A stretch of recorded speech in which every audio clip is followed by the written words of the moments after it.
Well, Pacelli and Boomer, they're grizzled and gray, talking about Star Wars from back in the day. Got a talk show called Geeky Geezers, it's true, spinning old tales about the stuff they went through. From Atari to Trek, they know every line. Geeky Geezers, man, they're feeling just fine. Late Sally's got a lightsaber, swings it with pride. Boomer's got a game but plays it deep in the night. They're ranting about He-Man and old X-Men too. On Geeky Geezers, they're the nerdiest crew, talking Transformers toys that twist and they turn, singing blues for the geek life, their hearts still burn. Oh, Geeky Geezers, they're living the dream, talking comics and movies, they're busting the seams. From Battlestar reruns to D&D lore, they're preaching the gospel of geek evermore. Pacelli and Boomer, they'll never grow old. Geeky Geezers with hearts made of gold. They're sitting in the studio, mics turned up loud, reminiscing about Super Friends, feeling so proud. Pacelli loves Spider-Man, Boomer's for Hulk. They argue about Star Trek with passion and both. From Betamax tapes to their old D20s, Geeky Geezers where the nostalgia flows. They got fans in the chat, from the young to the old, tuning in to hear stories that never get cold. Talking Ghostbusters, proton packs, toys in the box, and Saturday mornings with cartoons that rocks. Pacelli and Boomer, they're keeping it real. Geeky Geezers with that old school feel. Oh, Geeky Geezers, they're living the dream, talking comics and movies, they're busting the scenes. From Battlestar reruns to D&D lore, they're preaching the gospel of geek evermore. Pacelli and Boomer, they'll never grow old. Geeky Geezers with hearts made of gold. They're singing the blues for the games that they play, for the VHS tapes and the arcades that pray. But the spirits are young, though their hair's turning white. Geeky Geezers keep the nerd fire alight, so tune in each week to the Geeky Geezers show, where Pacelli and Boomer let the good times flow. From X-Files to X-Men, they're dropping the news, singing praises of geek life with them old blues. Pacelli and Boomer, forever they'll be Geeky Geezers living wild and free.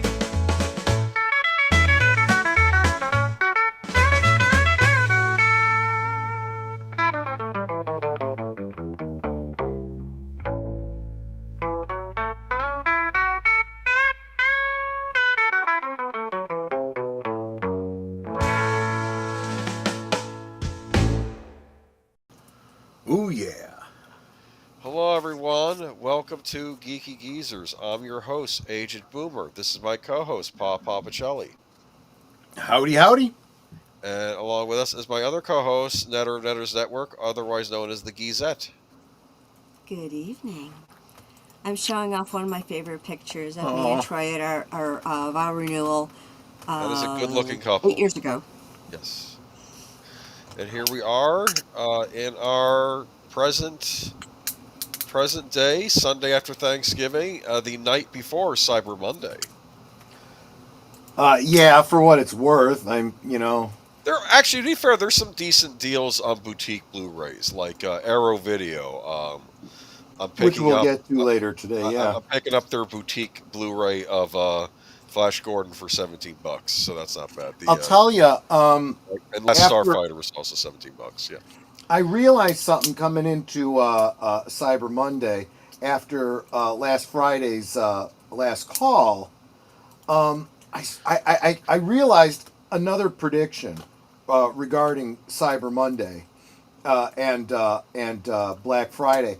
I think what you're going to start seeing, and I don't know if this phrase will catch on, but I think you're going to start seeing Cyber Weekend. And I think it's going to be Black Friday through Cyber Monday. And whatever deals, they're all going to be the same, and they're going to last all weekend, and it'll be online. Now, see, for me, I want to get 2 more security cameras for our house, and I've got, it's a set of 2 that I have in my cart on Amazon, and I'm going to see if tomorrow they're actually lower in price. So that's why I'm not too concerned about people figuring out where I live and, doxing me, because, we got a good security system, and part of that is beware of owner. Just saying. Mullen Law Bay, guys. That's what I'm saying. Want to make sure your packages don't get lifted either. Well, we haven't really had a problem with that anyway. It's like we live in a good neighborhood. 20 years, and I can honestly say that we have never had an issue. Knock on wood. Knock on wood. Near me? Yeah, knock on wood. That we've never had porch pirates. And we have, we're literally right next to a high school. They literally walk past our house every day on the way home, so they have every opportunity. it's like our front door, right outside our front door is basically a big slab. It's one step down to our walkway. There's nothing around it where you can hide packages or anything. When people drop off packages, they just throw them on our stoop or next to the stoop if the grass isn't wet. And yeah, even when we used to work away from home, never had an issue. Okay. So it's me. Cool. Troy Pacelli was first. Welcome. Welcome to everyone. Big Al. Let's see. Sydney and Amanda in the same film. I am there. Hello, my geezer friends. Have a great show tonight. Wishing everyone a happy week ahead. As long as Paul Feig doesn't screw it up. Well, we'll see. I find it interesting how Dan Aykroyd was viewed. Yeah, he'll never work in this town again. It's like, no, they're giving him a major profile movie again. That's the thing. Now, if he's smart, he just follows the script and leaves and knows what's good for him. Now, this is a thriller; it's not a comedy.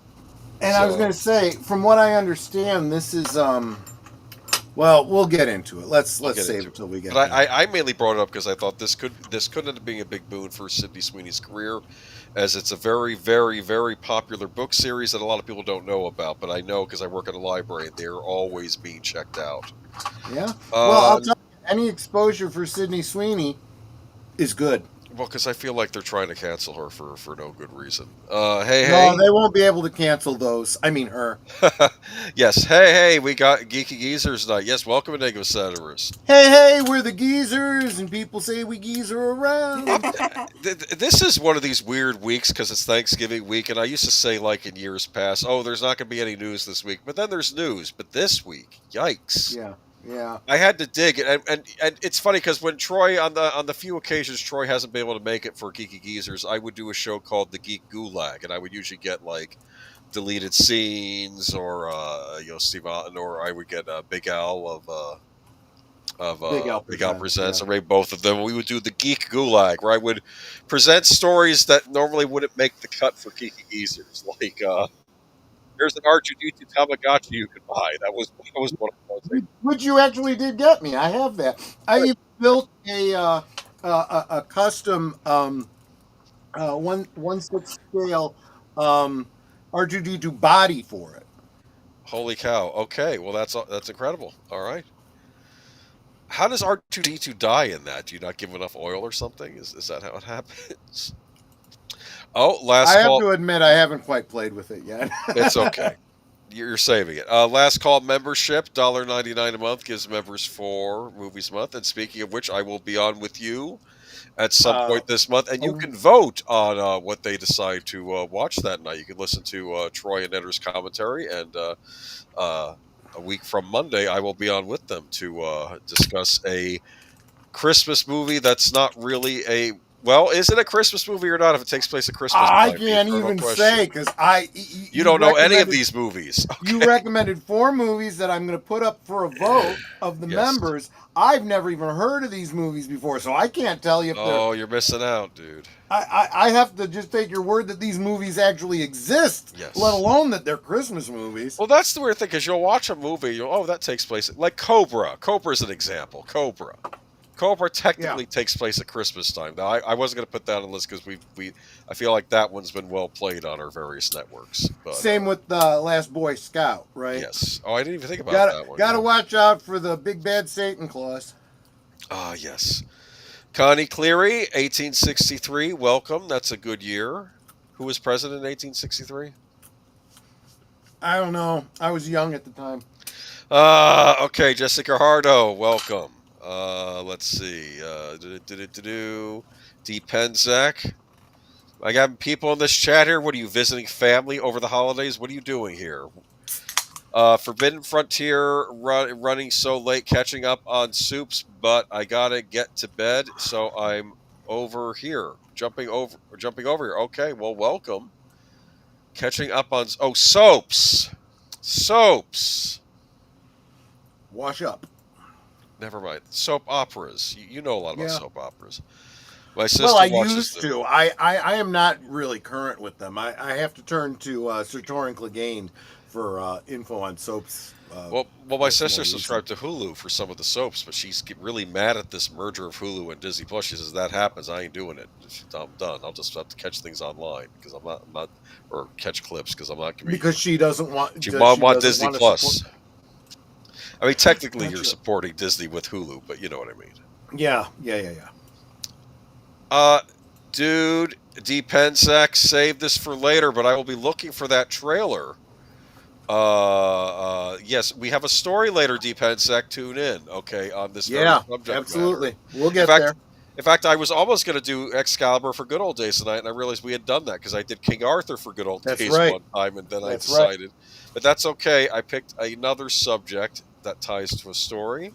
Which reminds Geek me, by the Flag. way, Boomer. Yes. I do have to, and I'm going to put you on the spot because I'm going to bring this up on the air. You got to get back to Big Al about when you're going to be doing your next Robin of Sherwood. Robin of Sherwood. Not this week, but I'll set a date for December. We'll have to do one. Well, there you go. Okay, yes, I will. Thank you for bringing that up to me. I will be in touch with him. Yes, big fan of Robin of Sherwood. Yep. Cobra, aka Beverly Hills Cop Sloan. That was originally Sloan's version of Beverly Hills Cop. What the heck? Totally different. You know, Beverly Hills Cop was a holiday blockbuster of the year it came out. Did you know that? I think it was released around the Christmas holidays. I think, I seem to remember, as opposed to Trading Places, which definitely has that Christmas feel, came out in the middle of summer. Yes. Yes. And yes, we have Simu in our collage, Geek Flag. Yikes, you're a little angry there. We'll talk about him later. He's got some choice words. And I think he threw he throws another actor under the bus in his comments. I know who that actor is because it can only be one person. Yeah. Which what is that? What is Big Al saying there? Oh, it's bow and arrow. Oh, for Robin of Sherwood. I got you. Right. So usually we start out these streams talking about the good old days. So let's go do that. Do you have the thing uploaded? Oh, yes, I do. Okay. I do. Let me. There we go. Geeky Geezers. Agent Boomer, 11/30/25. We want to give him attribution for creating the on his own show. Very funny. So usually we talk about the good old days, and I'm talking about the good old days of Riddick. I have to admit that I only remember watching, although I think I saw the second movie. Okay. I only remember the first one. Pitch Black. What? Wait a minute. Are you not familiar with the Chronicles of Riddick? I'm doing the whole shebang here right now. Okay, I think it's Richard B. Riddick, notorious outlaw, a murderer, convict, intergalactic criminal, and he is captured by a lawman, and he's on board this spaceship. That basically it's like a coach spaceship. Like some people are settlers. You have a Muslim imam with some orphans. They're going on a pilgrimage to a new Mecca that's on another planet. Because I guess now there's a new Mecca in the far future, and you have free settlers. You have all different groups on this ship, and then suddenly bad stuff starts happening on the journey. And I want to say it's like mini asteroids. Do you understand what I'm saying? You know how like usually when ships fly through space, like you worry about the big asteroids. It's like the little asteroids, but they're big enough that they brace the core of the ship, and they have to do a forced landing. Well, sure. If you have, this is what they call micro asteroids, micro meteorites, or whatever. These things at high speeds, these things could be going, faster than a speeding bullet, literally. And if they're coming at you, your ship. And this is why in Star Trek, they have the technobabble about the deflectors. The deflectors are supposed to prevent anything that's coming at you, especially at these high relativistic speeds, faster than the speed of light, shooting through your ship. That would just destroy your whole ship. But yeah, anyway, this is a problem. People don't realize this is a problem with space junk floating around, in orbit. The International Space Station gets peppered with things all the time. a little bolt or a little paint chip from a previous vessel that's in orbit, could be going, thousands of miles a second, boom, right into the side of the ship and leave a hole, Yeah. and they literally have to patch it. Because it starts an atmosphere leak. It doesn't work like it does in sci-fi, where it suddenly explodes the ship and you get blown out the little hole and you get turned inside out. Keep in mind, the pressure inside that ship is 1 atmosphere. Yeah. Your body, you could put your hand over the hole in the breach in a spaceship, and well, I mean, you might end up eventually getting a burn on the hole that's exposed to space, because you're effectively freeze drying that spot in your hand, but it's not going to kill you. It gives you plenty of time to get anything like a playing card to put over it until you can get duct tape and really fix it. Yes. Well, I suppose so, but so anyway, the crew, the captain gets killed. He's in cryostasis. The one goes right through him, kills him immediately. This leaves the second in command and the pilot, and they have a decision they have to make. We have to do a crash land? Let me speak to that too, by the way. Yes, that absolutely can happen too. If it pierces your ship, it absolutely can pierce. It went through him like a bullet, yeah. Yeah, if you happen to be in the path, that's going to kill you. I'm just saying that the hole in the ship probably isn't going to kill you. Yes, exactly. They have to do a crash landing on the nearest planet. And the pilot, she, played by Radha Mitchell, she's like, screw this, we're ejecting the passengers. And the second man says, you do not do that. We have a duty to protect our passengers. And he does an override on her before she can do it. And then they crash, and about half the passengers get killed in the crash, but half the passengers survive. Yes, yeah. And unfortunately, the second in command gets a big thing in his chest during the crash landing, and he ends up bleeding out. And so she's the one left in charge, and all the surviving all the surviving passengers say, "I suppose we have you to thank. Thank you. I guess you're the captain now." Even though she was the one that was going to kill them all. Yes. Kill them all. Yeah, and she actually has guilt as the movie goes on. She's like, "Don't be thanking me. It was my choice. Talk about the second in command. He was the one who wanted to keep you alive." That is Johns. He's the quote unquote lawman who has this notorious criminal named Richard Riddick. Richard Riddick is unique. He's played by Vin Diesel. He can see in the dark because he had his eyes shined in prison, but that also means he can't see real bright light yet now, otherwise it's too bright for him. So he wears like these dark sunglass goggles over his eyes. That's why he's always wearing those goggles. Did they ever explain why he did that? Was he going to be working in mines or something? No, because he was in a horrible prison called Butcher Bay, which they made a video game out of. If you want to hear that story, you can play the video game, Escape from Butcher Bay. But he had to get his eyes shined in there because it's so dark in that prison. It was a survival mechanism in the prison where people are going to come up and shiv you in the back or something. Do you understand? Yeah. So that's why he got it in the prison, and he had to pay someone in the prison to do it for him. And of course, right now, and of course, that's one of the orphans. This orphan's name is Jack. Yep. Jack presents herself as a boy, but it turns out no, she's a girl. That this is a big reveal. Which is crucial. It's a bit of a little twist about mid episode or mid film, and it's crucial to the plot. Yeah. Yes, because she becomes a woman. Yeah, and then of course with that the monsters they can smell the blood. They smell they're blood. Horrible monsters on this planet too. This is interesting though. What I find interesting about the Riddick movies, even though they're science fiction, in the future we still have all our religions.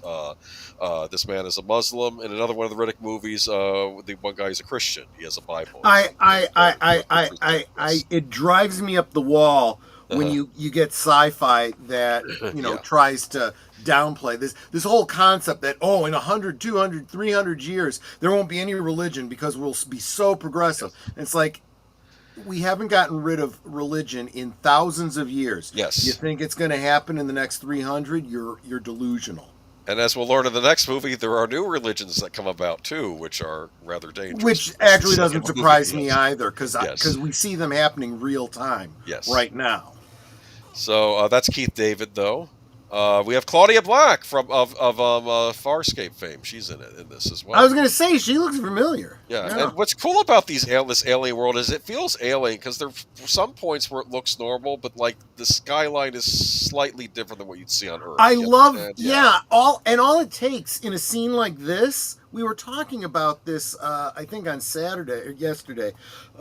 This whole idea that I feel like cinematography, the whole science of cinematography has been lost.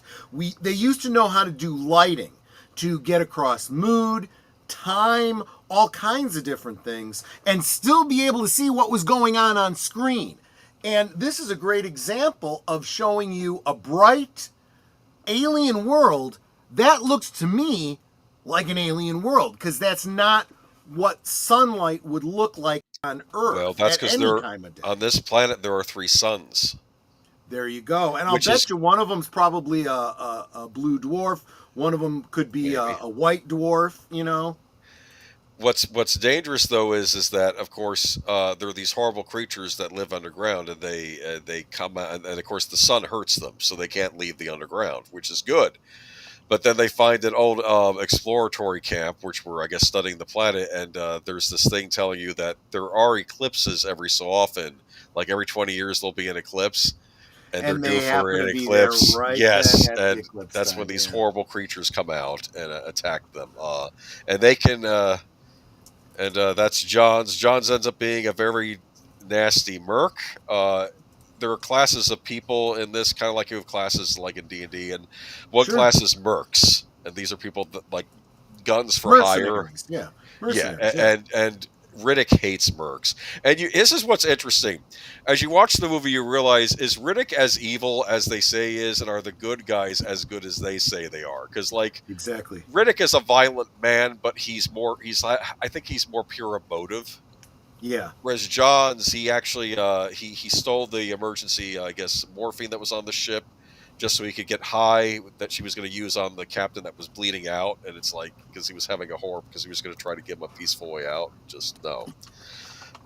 So moving on to there's Riddick, and like I said, when it gets dark, he doesn't even need the goggles anymore. He can just take them off. But anyway, I think I'm ignoring the chat here, but. Chronicles of Riddick was much better than Pitch Black, and Riddick should have come before Chronicles of Riddick because that's clearly should have been the end of the trilogy. Well, here's the thing. People get angry about what I would like to say are total shifts in this series.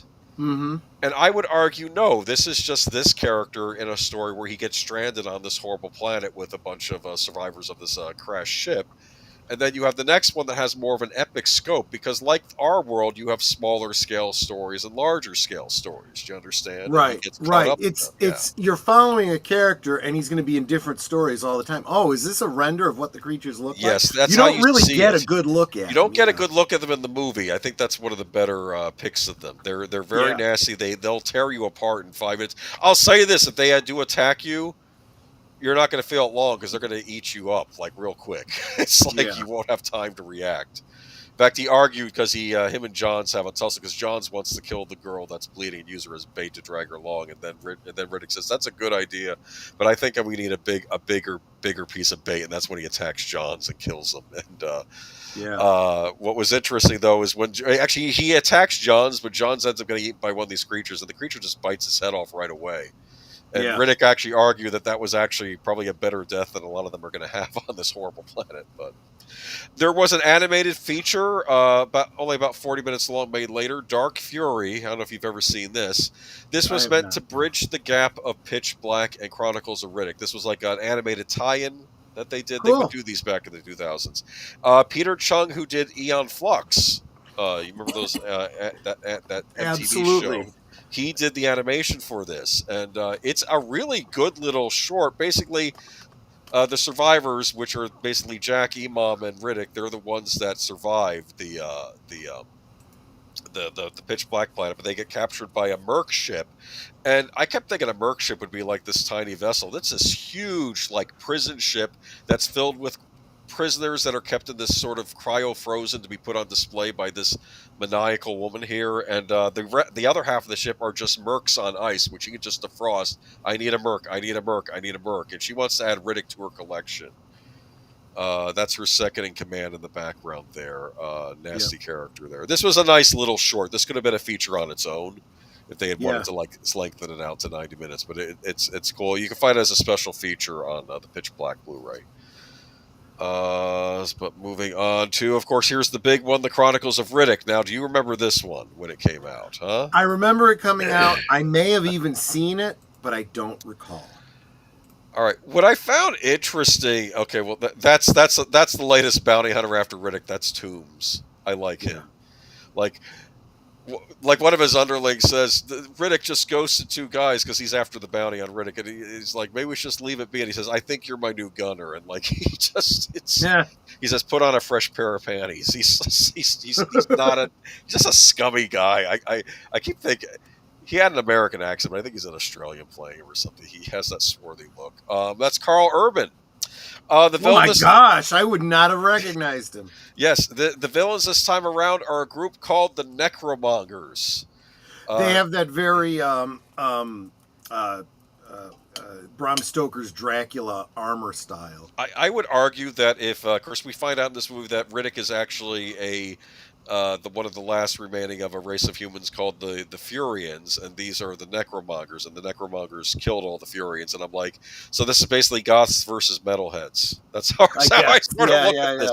But yeah, they have this weird religion where they go to each planet and they force you to convert to their religion, or they kill you, and that's basically it. And of course, when they show up on Helium Prime in the city of New Mecca, this one guy argues, no, this is a planet of many faiths, many religions. We will not be converted. Then the Lord Marshal says, well, then I'll just steal your soul. Like he separates the guy's soul from his body, and the guy drops dead. So then they all bow, but one man doesn't bow, and guess who it is? Riddick, of course, will not bow, yes. Imam, actually, he was working with some people. He's the one that put the bounty on Riddick because he wanted to get back to the planet because he's like, I have a family now. Because this is a number of years later after Pitch Black. And he's like, I have a daughter, I have a wife. My planet's going to get destroyed by these crusading zealots that are like half dead. Because they go through this weird process. I don't know.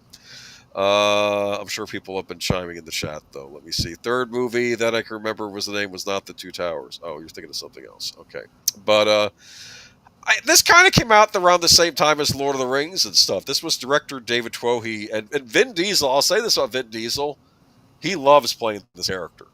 Sure. He takes it seriously. He is big on this. That's Lord Marshal. He's the main villain of this. He's as the Necromongers call him, a holy half-dead who's seen the Underverse. Because he wants to, I think his idea was he wants to kill or convert every human life and then take everybody to a new universe. Interesting. Called the Underverse, a constellation of dark worlds. I know that because Dame Judi Dench told me that at the beginning of the movie, because she's in this. There you go. It's just, I don't know. I enjoyed it. It's Vin Diesel just delivering lines like when he kills the guy that killed the Imam, he goes, and Lord Marshal says, "Oh, that's I forget what his name was. That's Fulcrum, one of my best." And then Riddick says, "If you say so." That's Thandie Newton as Dame Baco. She's like a Lady Macbeth type. Mm-hmm. I don't know. I enjoyed this movie. It was a new take on space opera science fiction. That's Jack, who is now Kira, and she became a murderous outlaw like Riddick because he was trying to leave her with Imam, but she got too wild. Because I think she too was a Furian. I could be wrong here, but she has the same Riddick spirit, and she changed her name to Kira, and she was stuck on this prison planet called Crematoria. Are you following all of this? Kind of, yeah. It's a lot to follow with these movies, okay? The Holy Half-Dead sounds like quite a responsibility. It's weird because, you know what it is? It's like how you had those old dystopian movies when Arnold would be in them. So you have this weird, big epic space opera thing with these, but then Vin Diesel's it's just delivering his lines. He ends up by some twist of fate, he ends up killing the Lord Marshal at the end of this movie, and he's distraught here because unfortunately Kira died in the process trying to also help kill the Lord Marshal. Spoiler, I'm sorry. But then he sits on the throne, and then all the necromongers are surrounding him. And I figure they're going to try to kill him, right? Because they killed their master. Then suddenly they all kneel before him. Because in the necromongers, you keep what you kill. So if you kill the Lord Marshal, guess what? You're Yep, now the you're new the Lord new Marshal. Lord You are Marshal, their right. leader. And that's how it ends. And it's like, he didn't want it either. You know, he was an outlaw. He didn't even want to be found. He made an argument to Tubes. He was angry. He's like, I just wanted to be left alone. Okay? Yeah. Self-imposed exile, but they keep dragging him back. But now he's leading this group. And this brings us to the last movie that we've seen, which was Riddick, which I didn't even think we'd get a sequel. Yeah. This was back in 2013. I still consider this good old days because I consider the all the horrible stuff started happening in 2014. So we're still good. Fair enough. Yeah. I think people complain about the total shift. So what they decided to do. So what they decided to do was kind of take it back a little bit from the big epic that was Chronicles of Riddick, but they did it in a smart way because they didn't do it. They didn't negate what happened in the prior film. My dad used to equate Riddick to Conan. I think Riddick is kind of like a Conan type character, like a science fiction version of Conan. Yeah. Yeah. I kind of see that. So what happens is Riddick gets betrayed by one of the necromongers, and they try to kill him. He falls to his death, but he doesn't. He survives, and they take off. So he's stuck on this planet where he has to basically, and he argues, you know what, I got too soft being commander of the necromongers. So he starts living in the wild again. He befriends one of these dog-like creatures at some point. First they want to kill him, and then he actually ends up taming them, basically. Do you understand? Yeah. So, but he realizes that there's going to be some very nasty stormers coming that he won't survive, so he finds a abandoned like merc ship or some kind of post, and he basically punches it and says, hey, I'm Richard B. Riddick. I'm on this planet. And basically, he knows he's going to call mercs to the planet by doing that, and he's going to steal their ship and get off. Do you understand? So, Yeah. and there end up being two merc ships that show up. One's like a scummier merc ship, and the other, they're more professional. And guess who's part of the professional mercs? We have, if you look up there in the far corner, we have Katie Sackhoff. Katie Sackhoff, yeah. Yes, so Katie Sackhoff. These movies attract a lot of these science fiction alumni in them. I've noticed that. So, because you had Carl Urban in Chronicles, and he shows up. He has a cameo in this movie too. Oddly enough, he's not the one that portrays Riddick, which I thought was interesting. But yeah, she was in this. She's really cool in this too, actually. She's pretty cool in just about every role I've seen her in. Yeah, I'm not going to say what happens. It's another one of these scenarios where they got to get off the planet. They're horrible monsters and horrible weather, and they have to get off. And Riddick's idea was, look, two merc ships show up. That's great. I'll take one, and you all can leave in the other. You know what I mean? So, yeah. And they, of course, we're going to capture you. You're not so tough. So Cersei starts killing some of them. You know what I mean? So it's like, right. Because he's Riddick. That's an old promotional thing. That's kind of funny, huh? That's her and Vin Diesel. Entertainment Weekly. I like that. Her name was Doll in this movie. That's interesting. I'm sub to the Katie Sackhoff podcast. I forgot she has a podcast now, doesn't she? That's right. I've seen clips of it. She talks about it. These are some of the horrible monsters. They remind me of scorpions, actually, in this movie. But definitely worth checking out if you haven't seen it. I'm not going to spoil any more of it for you. But I did bring up Riddick because I do consider Riddick the good old days. I also consider Riddick a science fiction series that, as luck would have it, didn't get wokeified because it happened before all that nonsense. We got the last movie. David Twohy and Vin Diesel keep tight creative control over this too. So I think it's safe. And we do have some Riddick news coming up later in the stream. That's why I brought this up. But how about you, Nat? Ever see these movies? I don't think so. Okay, well, you might get a kick out of them someday. Yeah, they're. I mean, I've heard of them. I just haven't seen them. It's basically it's like Space Conan, if we're being honest here. That's how I kind of look at it. Yes, because everyone calls him evil. Like Judy Jen says, the only way to fight evil, sometimes you have to fight it. Most times you fight it with good, but in times like these, we have to fight it with another kind of evil. So we're going to stick Riddick on the necromongers. You know, so it's just. I don't know. These monsters look like a raptor screwed a scorpion. But welcome, Darth Vader. Glad he never played Hannibal. Yeah, I know that was a big thing. We were going to get the Vin Diesel Hannibal movie, weren't we? But that never happened. Okay. Yeah. But that's it. Chronicles of Riddick. He's the villain we love to hate. We want to love because I think he's not really a villain. That's what I think. All right. Sure. I think he's an outlaw, and outlaws can be perceived as villains by the societies they're in, but that doesn't necessarily mean they're villains. I mean, Agreed. what did he want to be? He wanted to be left alone, so Yeah. I can't fault him there. I mean, you could. That was a very similar story with Rambo, right? Kind of, yeah. Oh, I love Rambo. In fact, you know what? That's another movie that takes place at Christmas time. Is First Blood. That's a good point. I hadn't considered that. Riddick is an anti-hero. Perfect. You know what, Darth Plato? I like that. I think that's true. I think he is an anti-hero. Because I think he does follow a code, and I don't think he hurts innocent people. Do you understand? Usually the people he goes after, they're either people working for bad people or they're kind of scuzzy bad people themselves. Do you understand? Like, Right. I'm not going to be upset with him going after someone working in the Butcher Bay prison, because the Butcher Bay prison, from what I saw of it in the game, is horrible. You understand? Right. Like, it's inhumane how it's just awful. But yeah, he is an anti-hero. I would agree Riddick is an anti-hero. That's a good definition. Not a villain, because I think too many times people think of villain. Like, oh, Kylo Ren's an anti-hero. No, he's not. No, he's not. He's a full-on villain. He's a full-on villain. That's what I have. Katie could have easily played Sarah Connor. Katie should have played Sarah Connor. Oh, yeah, that would have been good Maybe casting. it's good enough.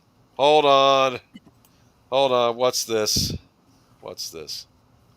Someone's arguing with me. That's okay. Sorry, Boomer. Riddick is evil. He murdered a bunch of people. That's why he got sent to prison in perpetual darkness. He was a serial killer who went from planet to planet. I don't know. I want to find out who he killed. I don't think he was killing, I don't know. Children. I don't know. Like, I'm just trying to think who he could have killed that people got so mad. I know that's how they portrayed him, but yeah, I think Riddick more along the lines of Sake Bliss. It's also possible they in Chronicles they kind of dialed back as I don't know. You know what? I'm talking too much about Riddick. Let's move on. Okay, I'm gonna bore the chat. All right, let's move on to Counter-Strike is in the news. Do you know what Counter-Strike is? I don't. Not in this context. No. I think that what it was, I think it's related to the Half-Life series. Don't quote me on that. I think it's a Valve shooter that I hadn't heard about in years, but I think it still has a big following in Europe. Okay? That's maybe why I don't really pay attention to it, because I don't hear Americans talking about Counter-Strike. But this was just a funny story that availed. Latest Counter-Strike 2 patch has skin collectors and a meltdown. This was funny. Okay, so Counter-Strike 2, I think it's an online first-person shooter. I think that's what it is, right? Mm-hmm. You can play with other I was people. thinking that it was a game. Yeah, it's a game. It's a game. Counter-Strike 2's latest update has certainly put the cat among the pigeons, and feathers are flying. The innocuous-sounding patch extended functionality of the trade-up contract to allow exchanging 5 items of covert quality as follows. 5 stat track covert items can be exchanged for 1 stat track knife from a collection of 1 of the items provided. 5 regular covert items can be exchanged for 1 regular knife item, and 1 regular gloves item from a collection of 1 of the items provided. Now, don't ask me what all this means, but apparently what it means is people... It's kind of like how... I don't know if this is how World of Warcraft works, where you can find these rare items and then sell them to people. Sure. Do you understand? Sense. Yeah. These digital items, like you'll get, and I guess Counter-Strike did this too, and I read online that some guy had $60,000 worth of money tied up in all of this. Wow. For people to buy these rare items in the game. So what's the big deal? Anyone ever sees the sun might think. Counter-Strike 2 Wacky Economy has a certain constants, and one of those is that super rare, most valuable items are knives, and to a lesser extent gloves. Price for unique guns may well shoot into the stratosphere, but generally speaking, knives are the most sought-after commodity in the Counter-Strike 2 skin game. And until this update, you can only get a knife by either getting lucky when opening a case with minuscule chances or by straight up buying one on the Steam community market. Now players can trade up 5 covert items colored red into stat track knives, regular knives, and regular gloves. Covert items are not 10 a penny, but nor are they anywhere near as rare as the top-tier items. Therefore, Counter-Strike 2 has added a relatively achievable route for any player to work their way toward a desirable and high-rarity item. So let's say you are buying these rare items to hopefully sell for even higher, and you're spending a lot of your money to get these rare items, maybe to resell them. Sure. You just got royally screwed with this update. Yeah. You won't have to go far to find reports of the skins market tanking in value from anywhere from $1 billion to $2 billion. That gap of a mere billion between estimates is why I urge extreme caution over some of the sums being thrown around here. Bloomberg reports that 1.75 billion in market value fell out of Counter-Strike 2 skins overnight following this update. But these estimates always led back to third-party skin platforms and traders who self-evidently have an interest in inflating value, and the high-end prices are so entangled with crypto and other speculative assets that I'm not convinced that a firm dollar amount can be assigned to the market. All I know is I was watching reactions of guys online and they were screaming. They were furious. I can understand why someone would get upset about this. You have certain expectations. You're spending money based on those expectations, and then they do something like this. So this is basically like Beanie Babies, where the guy started making more of them when he said he wasn't going to make them anymore. I don't know. Well, maybe, yeah. I don't know who still plays Counter-Strike 2, but I guess it's big in Europe. But is it me as the character with the red shirt is giving the Team Fortress 2 Scout vibes? Maybe, I don't know. Like I said, this was never my series. I was big into Half-Life. Counter-Strike is just a run-and gun hoot built from the Half-Life engine. I never messed with it despite my Half-Life ties. Okay, so I know they included it with some of the Half-Life bundles, but I guess it's not really a Half-Life game. It's just a shooter. But apparently it's so popular enough that people can sell these things for a lot of money, and it's $1 billion industry. Did you know this? It doesn't surprise me. So I guess the lesson is here, this stuff is not going to be worth a fortune forever, and you don't own the game. And if the people that own the game want to change the rules, they can destroy your economy. Yeah. Guys, I will share no tears because the majority of these people who are complaining are the ones who are trying to resell the scans for wild amounts of money. True. I'll tell you something else though. The initial way you get it, you could be spending just as much money trying to get it and never actually getting it, throwing away money at the company for nothing. It's gambling basically. So at least you're spending 100, 1,000, whatever amount of money. If it's worth it to you, I would say that's fair. I still prefer to play Doom and Quake on my Windows PC. I'm right there with you, Wallace Lang. I love Quake and I love Doom. I'm not gonna besmirch anybody who wants to get certain things in gas. There's a package that I want to get right now in Star Trek Online. I can't justify it. It would cost me about $100 if I wanted to get the thing. But right, because online does the same thing, right? But can people resell the stuff they buy? That's my question to other players. Absolutely, they can. Well, once it's bought, maybe not. But the in quotes key that you buy in order to get it, you could buy that key and then resell it. Okay. So yeah. Interesting. So yeah, technically you can. Yeah.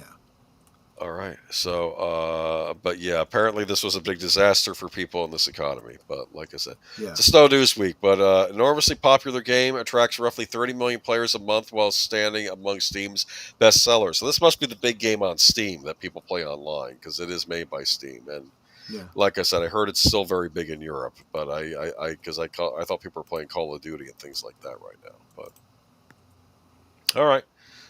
Not much on the gaming front this week. That's why I picked that. And we have this game, which is called Neon Inferno. Retro running gun madness at its best. Side-scrolling running gun games were huge in the 90s. Do you miss them? Well, Zenobia and RetroWare's new pixel art title Neon Inferno is a game every 90s kid would have raved about and added to their greatest of all time list. The amazing pixel art, music, and high-octane action will have you reminiscing about the good old days in the best way possible. I kept thinking back to the days of playing Mega Man X4 in an arcade cabinet. Time to throw those rose-colored nostalgia glasses off and take a look at Neon Inferno as a modern classic. Does this intense indie game stack up? And already a stacked year. And by the way, I went to a lot of work to get this article because it's on MSN.com, and man, that is a nasty site. Have you been on there lately? No, I have not. Like we complain about modern websites, saying how it's all pop-ups and other nonsense? Yeah. That's all this is. And Gosh. Neon Inferno takes players to the cyberpunk jungle of New York City in the year 2055. Here, the Big Apple is dirty and overrun with crime. Players can take control of Angelo or Mariana, skilled assassins belonging to one crime family. I'm getting the impression this is like cyberpunk mafia game. Do you understand? Sure. Like you're members of a mafia, because it looks like an Italian mafia from the looks of it too. As one of these characters, gamers are looking to turn the all-out gang wars in their family's favor. The citywide conflict has boiled over, and you must do your part to take out key players, take on beautiful hybrid run-and-gun gallery shooter stages, either solo or with a friend. Much like Mega Man, you can choose the order in which you tackle all the stages and their respective bosses. The gameplay is your standard run-and-gun style, but with some twists. Your parties can send green projectiles back at enemies, and you can even trigger bullet time to aim where the deflected items were hit. Press RB or R1 allows you to shoot into the background like a gallery shooter. Okay, so your real criticism they have of Neo Inferno is that it isn't very long. I know it's award season. If this game is eligible for any indie distinctions, it deserves some nominations. So yeah, I don't know. Just thought I'd bring this up. It looked neat. Yeah. Okay. I don't know. Looks cool. Looks like Double Dragon. They've done redos of Double Dragon in recent years. Actually, they did one last year. I think it was called Rise of the Dragons. But I think this is more like a Contra, if I'm being honest with you, or a Metal Slug game where you just go around shooting at people. But I don't know. I just thought the theme was cool, and it's indie, so we want to support our indies. And 2 new Evercade cartridges announced for February 2026, including the Turrican Collection. I'm a big fan of the Evercade. Do you know what the Evercade is? If I told you about this before. I don't think so. Okay, so we're going into the really nerdy stuff here. This is okay. So the Evercade is a British company decided to release a kind of a retro console that plays cartridges, and they put a bunch of games on each cartridge. And in fact, they remember those portable systems I got you, the Sure. Atari Mhm. one and the Tata one. Same company makes those as well, and you can even play Evercade cartridges on them. But it's just kind of neat. They're releasing a Turrican collection and a Tato collection. Turrican from Factor 5 includes 16-bit running gunners along with 2 bonus titles, Mega Turrican, Score Tech, and Super Turrican, Score Tech. So you get all the Turrican games. Turrican, Turrican 2, The Final Fight, Turrican 3, Mega Turrican, Super Turrican 2, Super Turrican Director's Cut. What do you think of that? These games were big on the... They were big on the Amiga and the Commodore 64 when they first came out. Cool. And you know, yeah. I remember those systems. Okay. I don't know if you played Turrican on them. systems. They're not including the Commodore 64 versions, though. I did see a vintage Atari at my local antique shop for $75 with 2 controllers and 5 games, and they make a repro of those consoles now too, so you can buy one that actually hooks up to an HD TV. But the cartridges will work on it, even the old cartridges work on it. And they're also releasing the Tato Arcade 3, which includes Kadash, Calmetry, Crazy Balloon Football Champ, Puzzle Bob, Lunar Rescue, Quicks, Fairyland Story, and Zookeeper. Tato, of course, made Space Invaders. Right. They already included Space Invaders with Volume 1, so they're not going to do that again. But they got Puzzle Bobble, which is the game. You might have seen this in movie theaters, arcades, where you can play one of the 2 little dinosaurs and shoot your bubbles up and pop bubbles on top of you. It's a puzzle game. Mm-hmm.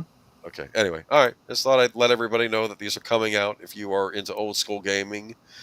They're rather cheap. I mean, I saw that at my local Sam's Club store. Interesting. Okay.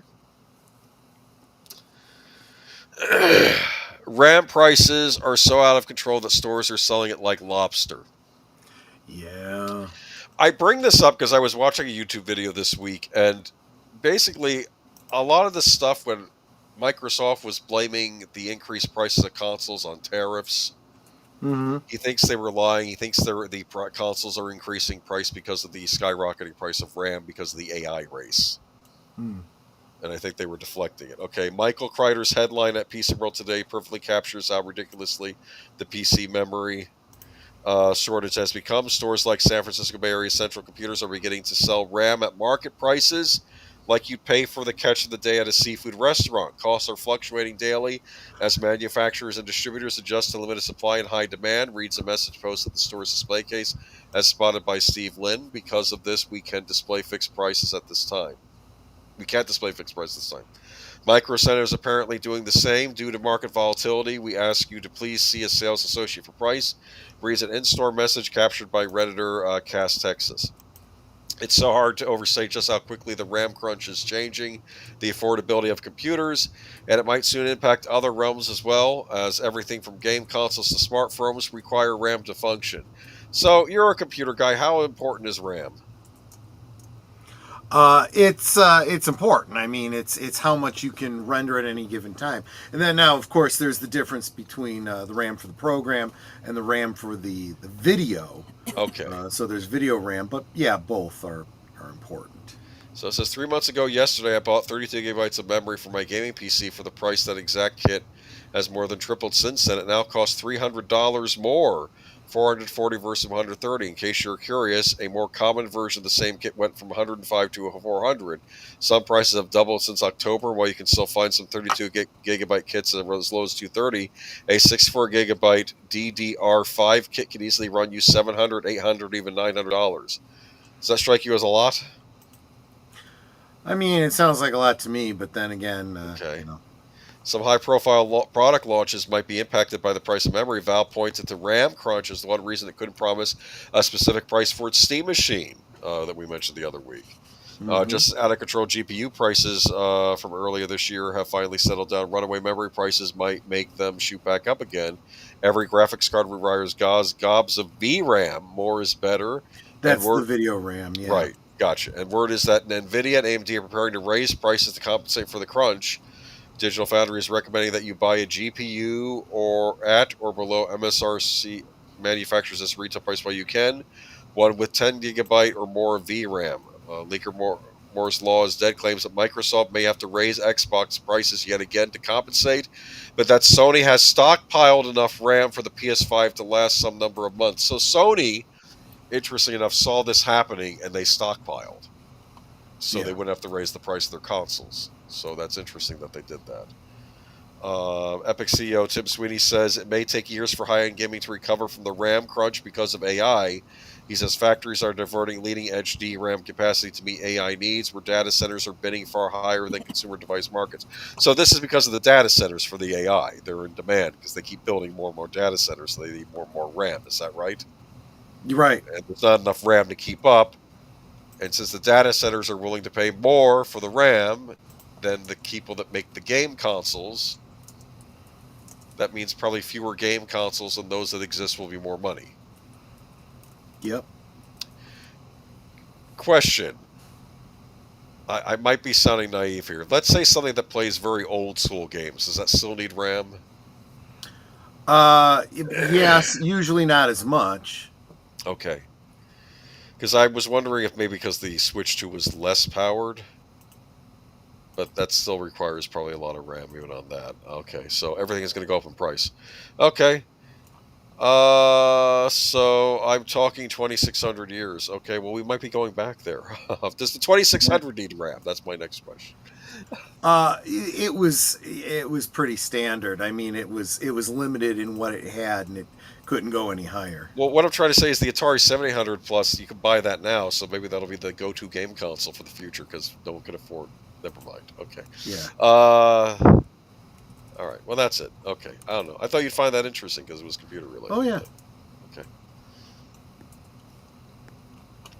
The Housemaid trailer. Sydney Sweeney cleans Amanda Siegfried's. I always say Siegfried, but they don't have the G here. Siegfried's haunted ? House for Paul Feig. I didn't know who Paul Feig was. I was like, that name sounds familiar. And then I realized, oh, that's the dude behind Ghostbusters. 2016 Ghostbusters, yeah. Yeah, not Answer the Calls. They tried putting a title on it later on. Right. Deck the halls with Fatal Attraction posters and start counting down the days for Paul Feig's The Housemaid, a slippery suburban thriller starring Amanda Seyfried as a creepy rich lady and Sydney Sweeney as her lamb led to the slaughter through a working-class job. From Lionsgate, the upcoming release date adapts author Freida McFadden's best-selling novel and is expected in theaters December 19th. The Housemaid casts the Oscar-nominated Siegfried as Nina Winchester, a buttoned-up homeowner who seems to be hiding more than your average yuppie secret. Sweeny plays Millie, a cleaner-for-hire who, even wearing certified She's All That glasses, looks a little too hot for the live-in housemaid position, with the instantly intense Nina and her overly slick husband, Andrew, played by Brandon Skelner. Siegfried has sustained her power... Siegfried has sustained her power at the box office ever since Mamma Mia made her a household name, following her striking portrayal of convicted fraudster Elizabeth Holmes for Hulu's The Dropout. This darker turn for Siegfried promises to escalate the woman-on-woman crime of Feig's A Simple Favor duology through classic horror movie magic and A-list pairing we haven't seen yet. A picture-perfect wife with only a crack in her smile. Nina has to be hiding something, but why and what is it? She's joined by Sweeny, who's generating more PR controversies than performances these days. What PR controversies? The ones that they want to invent in their own heads. The people attack her. She's not doing anything. I'm just being honest here when I say that. Okay, still. True. The Anyone But You actress continues to entertain for good and bad, and Sweeny plays the obvious victim in the trailer. Of course, it's never that clear cut with Feig, who loves and makes changes when he's adapting novels. Oh no. That might be a problem with this. I didn't think about that he would change the novel. I want to bring up that the Housemaid books, they're very popular, and I think that this could be a hit series. Like, this doesn't have to end with this movie. There are lots of Housemaid novels. And they can keep bringing Sydney Sweeny back. Because apparently this character she plays, she also has a dark secret that makes her take these desperate jobs. You understand? That she ends up working for people who are shady. Do you understand? So right. I don't know. Netta, have you read these books, the Housemaid books? No, I have not. Okay. They're going out like gangbusters at the library, but the impression was like she'll take a job at this rich person's house and everything looks nice, and they say just don't go into the room on the second floor. Do never go in there. You know, that sort of thing. It's like, I don't know, but I don't know. I don't like the idea of Paul Feig though changing the novel. Do you want a career, Paul Feig? Just leave it alone. This movie. This movie will make a lot of money at the box office. I'm hoping it'll help launch Sydney Sweeney's career. Because she hasn't had like a big movie hit yet. Like she's had all this side stuff. Like she's been in like Madam Web, which was not a hit. I didn't even know these books exist. I didn't either. But like in the last 6 months, I keep seeing them, and people are screaming for Frida McFadden books. And I'm seeing a bunch. Like The Housemaid is watching The Housemaid, The Housemaid's Secret. Like Housemaid. She's been cranking them out. So. It's a thriller series. I've not read them. I can't speak for their quality, but I brought this up because I thought this might be something that launches Sydney Sweeney's career. So we'll see. Sure. All right. Moving on to Vin Diesel unleashes. This looks like a familiar topic. Yes, Vin Diesel unleashes furious new look at Riddick 4. Yes.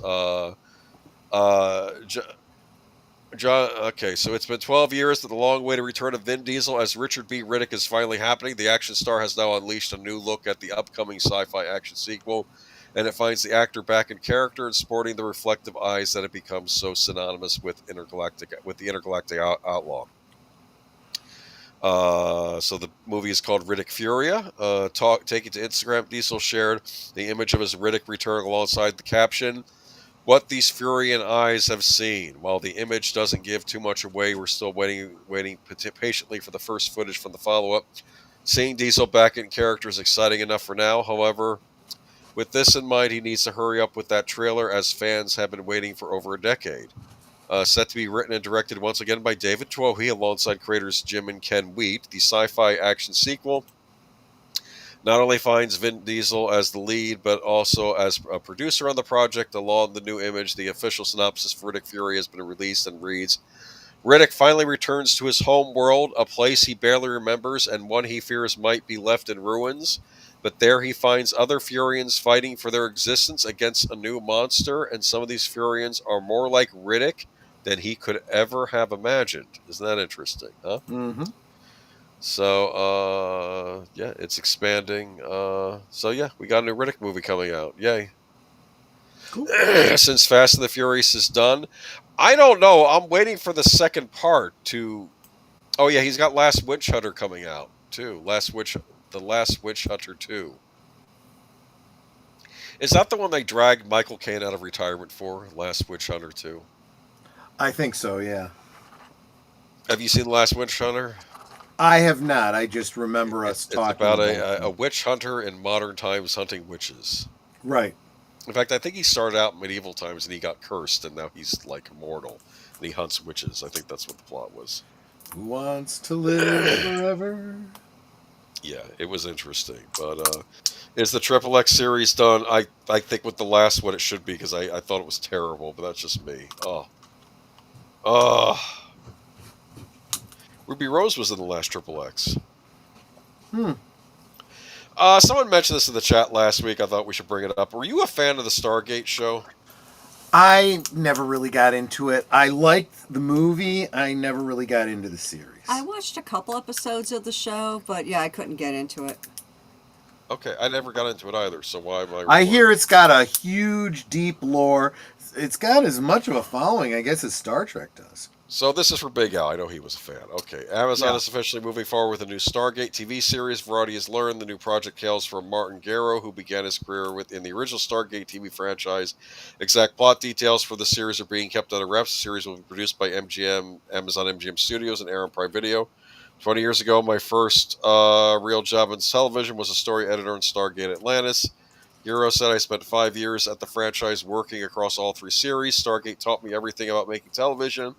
It's written into my DNA. I'm beyond thrilled that Amazon MGM Studios has entrusted me with guiding this incredible franchise into its next phase. For those who've kept the gate active through conventions, rewatches, and unwavering faith, this one's for you. And for those who are new to our world, I promise you're in for something extraordinary. Gero will serve as writer, executive producer, and showrunner for the new Stargate.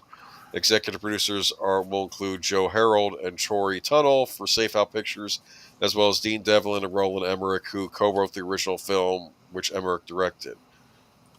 All right, well, I'll say this. From the sound of it, it sounds all right. If you're a fan, this might be for you. So I don't know. Stargate SG-1 was way better than... I get it. It has its fans. Yeah, I mean, I'm sorry. I sometimes I like a story that just tells the story and they're done with it. You know, you don't have to make a whole universe out of it. Well, they did. It had Richard Dean Anderson on it, didn't it? Yeah. Hold on one second. All right, so let's see here. Anything left to say about Stargate? No, I am happy for the fans. I hope they do a good job. This is Amazon, so keep your fingers crossed. Welcome, Daniel Berry Sports Highlights. Good to see you. Yes, welcome.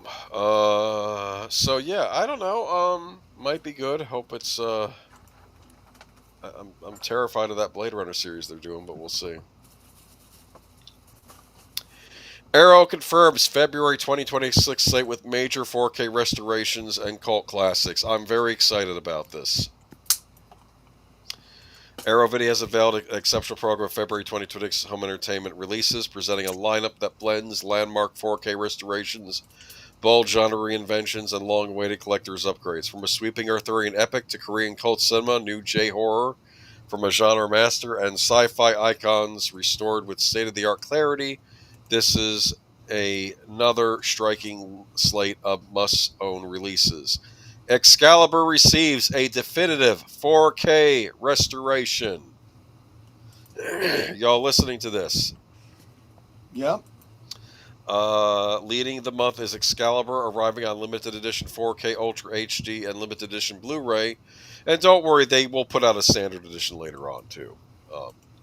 Frequently celebrated as John Boorman's most ambitious work, this film traces the full arc of Arthurian legend, from Uther Pendragon's downfall to the rise and fall of Camelot, with a remarkable cast including Helen Mirren, Gabriel Byrne, Nicole Williamson, and Liam Neeson, and featuring Alex Thompson's striking Oscar-nominated cinematography. Excalibur remains a towering piece of fantasy cinema. Arrow's Video's all-new 4K restoration elevates the film's metallic sheen, mystical lighting, and mist-shrouded battlefields to new levels of clarity.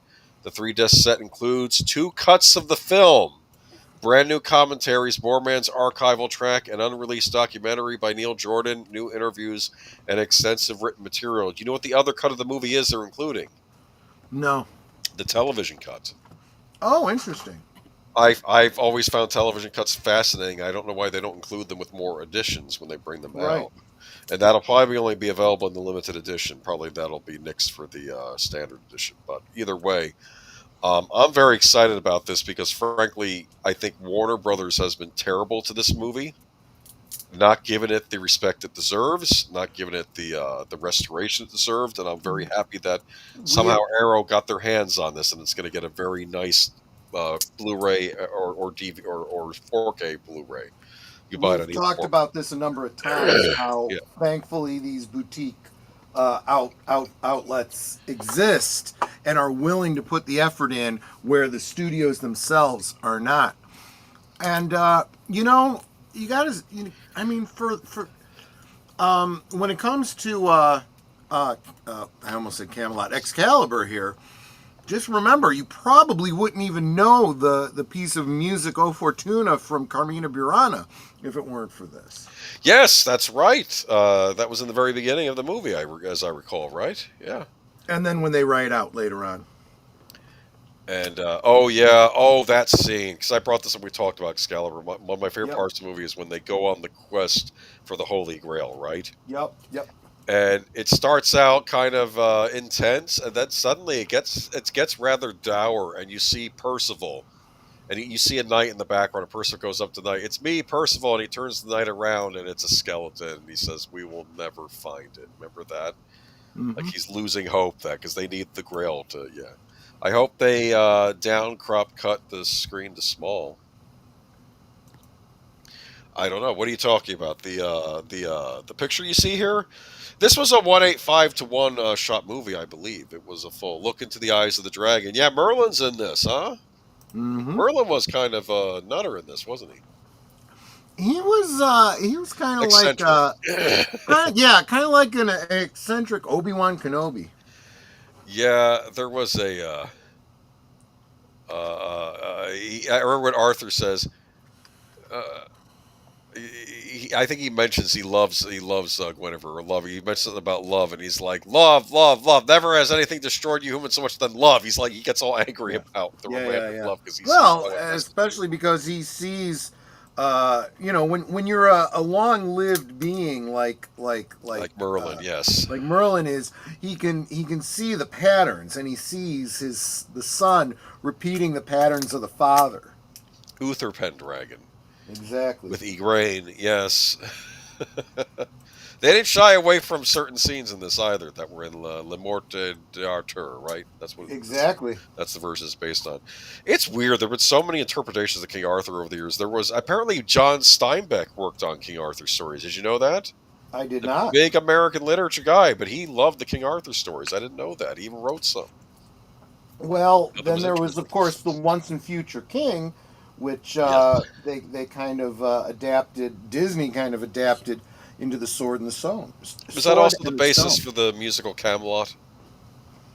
To a lesser degree, yes. Yeah, for the older point, because the Sword and the Stone's the beginning part. And then there are a bunch of other weird things. There's a new J-horror diptych. Santa, let me hear. I don't know what they just said there. That's going to be part of this. Okay. Save the Green Planet. Do you know what that is? I do not. American Yakuza arrives with 2K restoration, featuring an early lead performance by Viggo Mortensen.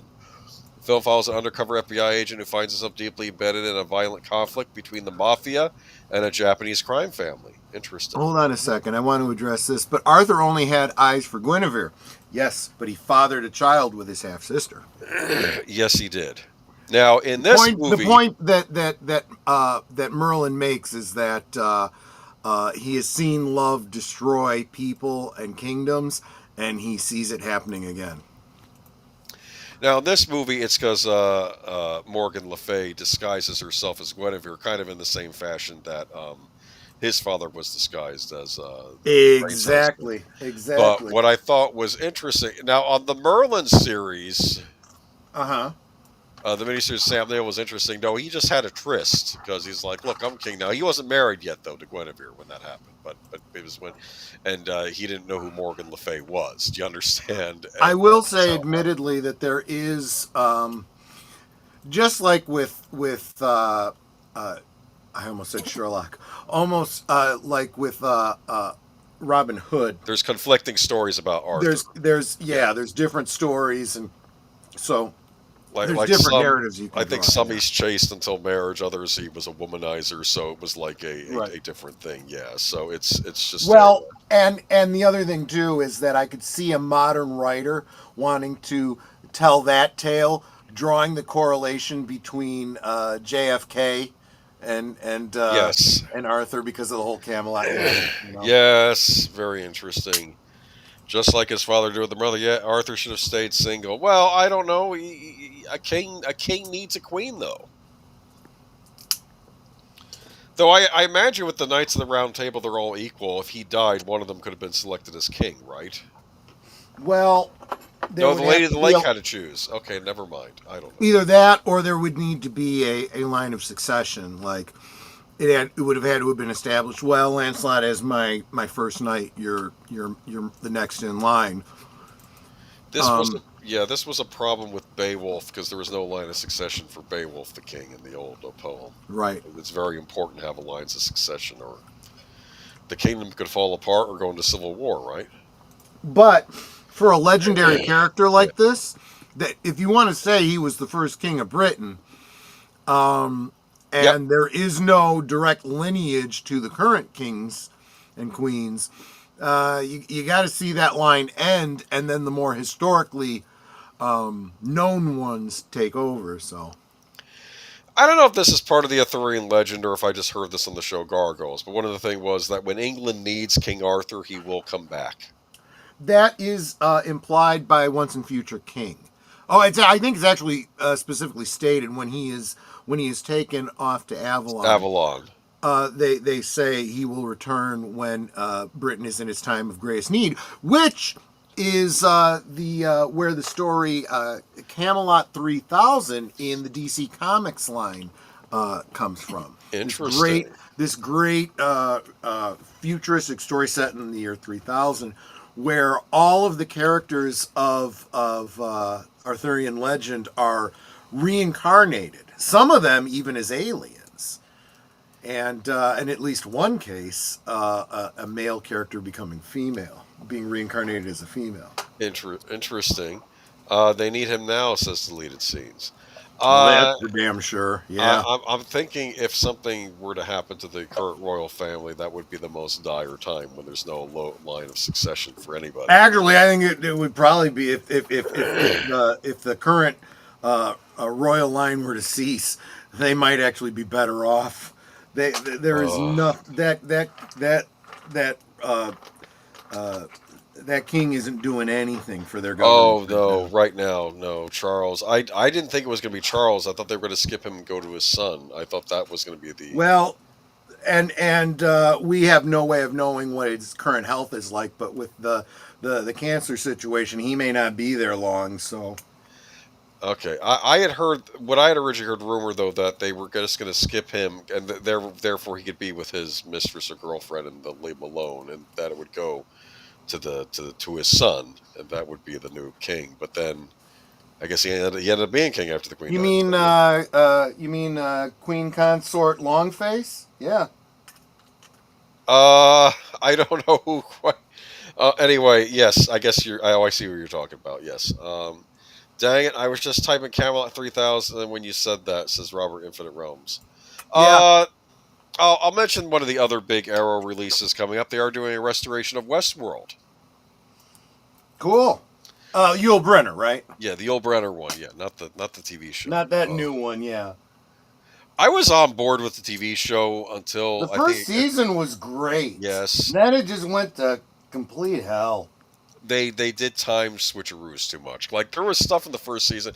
In fact, what I thought was clever about the first season, you sort of saw an outline of the Yul Brynner Yeah, gunslinger in one of the yeah, shops, and I'm exactly. thinking, oh, is this the same Westworld from the movie, but this many years later? Do you understand? Yeah. like they because this is why the robots were more sophisticated in the one on the show, and I thought, oh, is this like a sequel? That's what I was almost thinking it was, but and they're also doing some movie called The Visitor. Have you heard of that one? It's a cult favorite.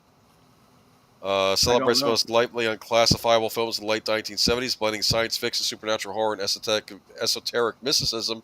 The film features a striking ensemble cast including John Huston, Shelley Winters, Glenn Ford, Franco Nero, and Sam Peckinpah. Huh. I've never heard of this movie, so I haven't either. this is why we love the boutique labels. Yep. Okay. And then all it takes is one person in our community to come out and say, "Oh, you got to see it. This is a great movie." Yeah, okay, well, then we end up watching it. Westworld is a movie I need to see. You know what's interesting? Michael Crichton wrote the screenplay, I believe, right? Yes. And he also wrote Jurassic Park. He got a thing about theme parks. Yes, he did.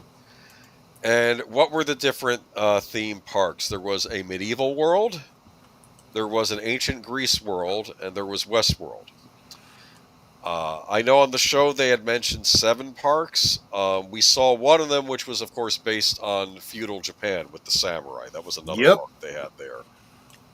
I imagine one of the parks, and this is going to sound nasty, but it would be like a really terrible fairy tale theme park where it's like this is the park you didn't want to work at, and like Oh, it was either for like the kids for their fantasies or for adults with messed up fantasies regarding characters like Snow White or Cinderella and things like that. That was always my idea for one of the parks in this Westworld thing. Because you could go around and you could torture the robots if you wanted to, right? You know, you could do whatever Yep. you wanted to them. That's what's messed up about the show. Why would you do that, you know?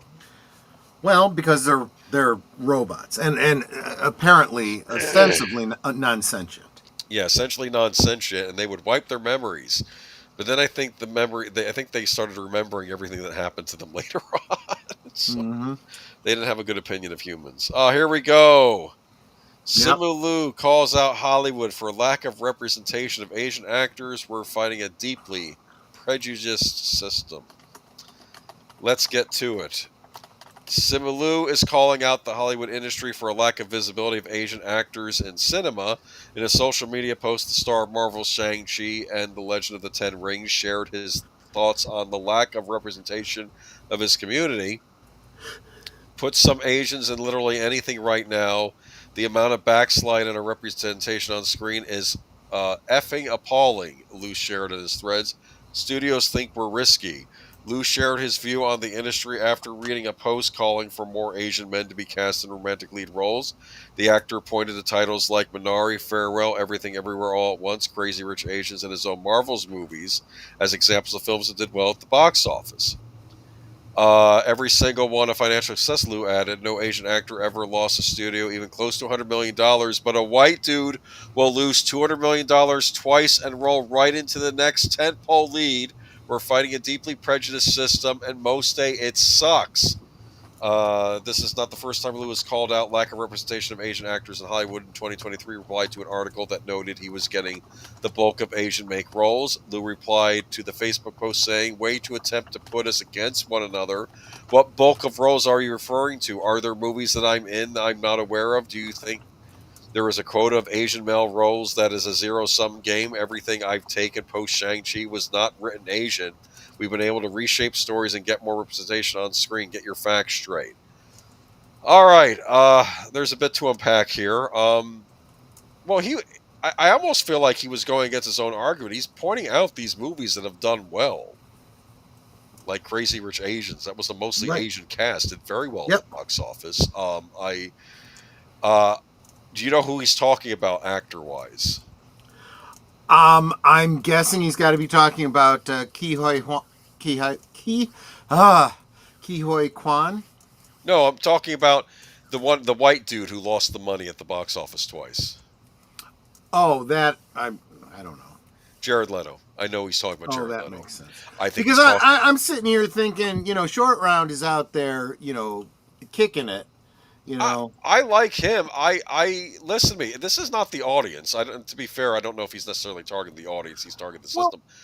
I don't think I the mean, this is just speaking to what we were saying here in the chat. Clues like, oh, is this more of that diversity? Well, that's what Simu would have you believe, but in reality, it's just him playing the victim card.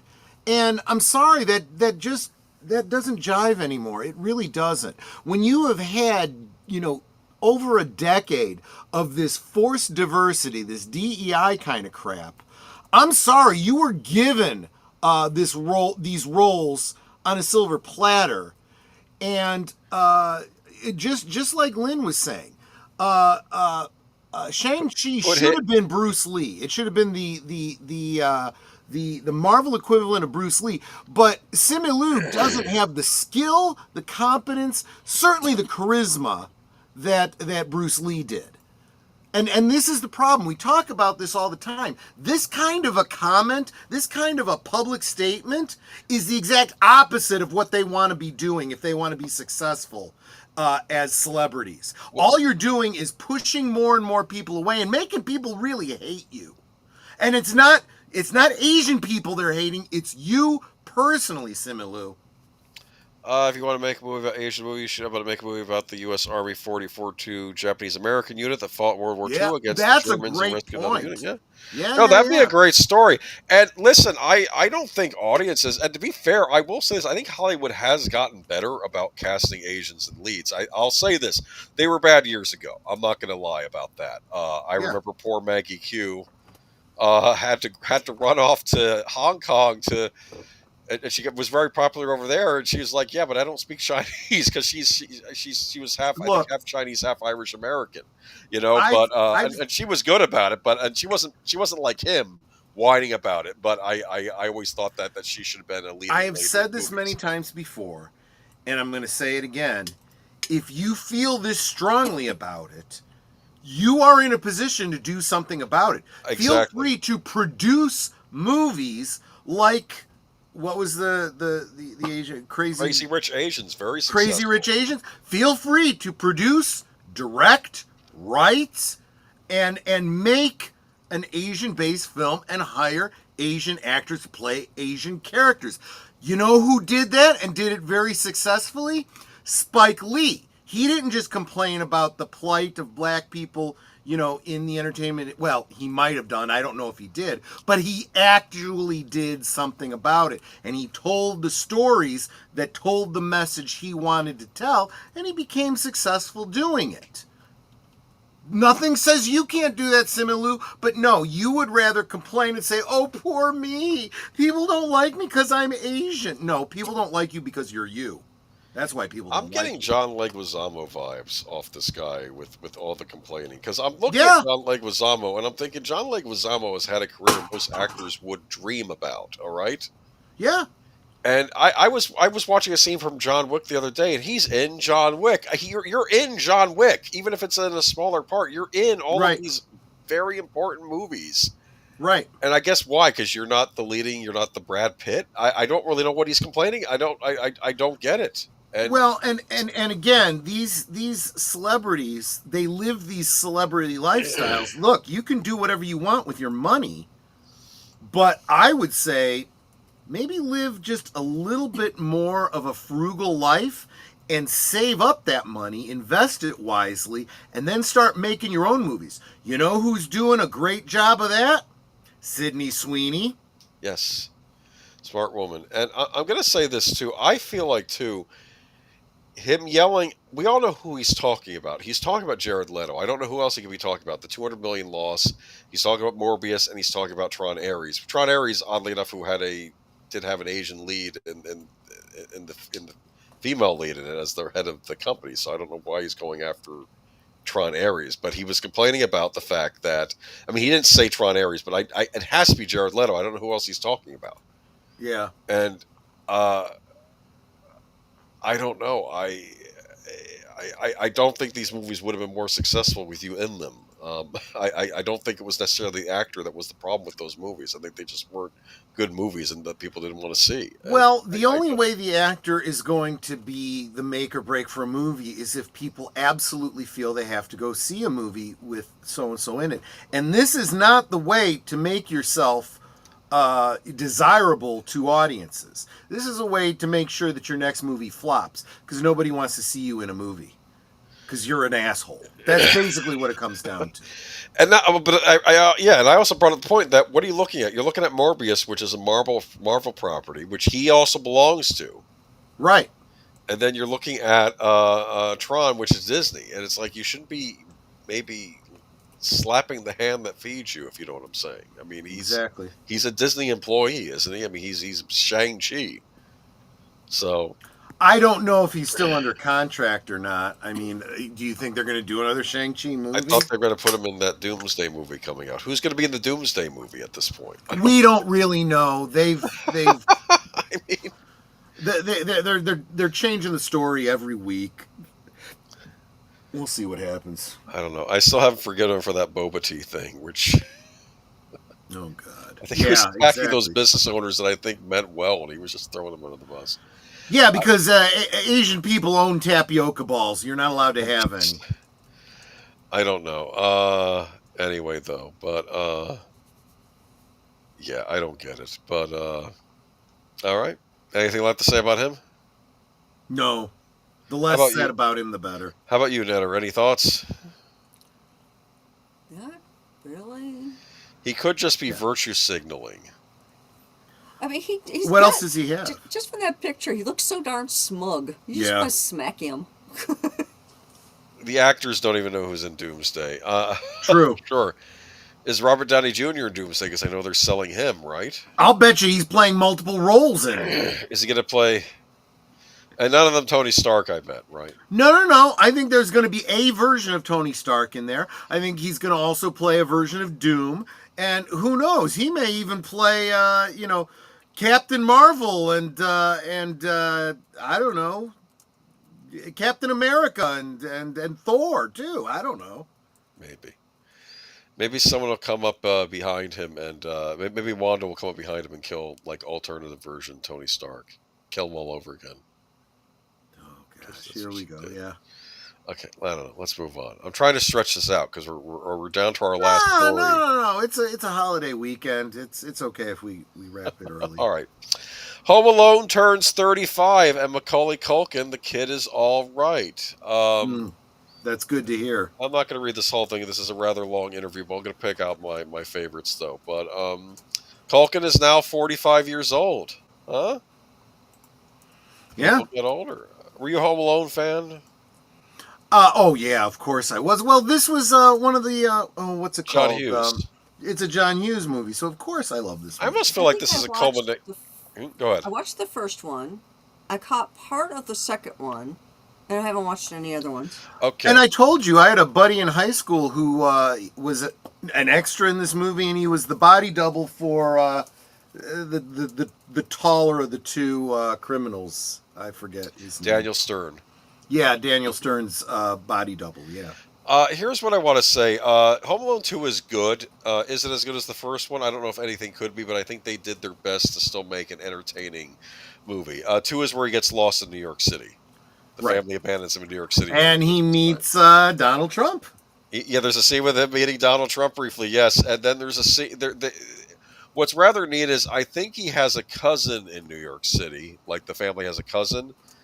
But their townhouse is being renovated, so they're away, so he can't really stay there.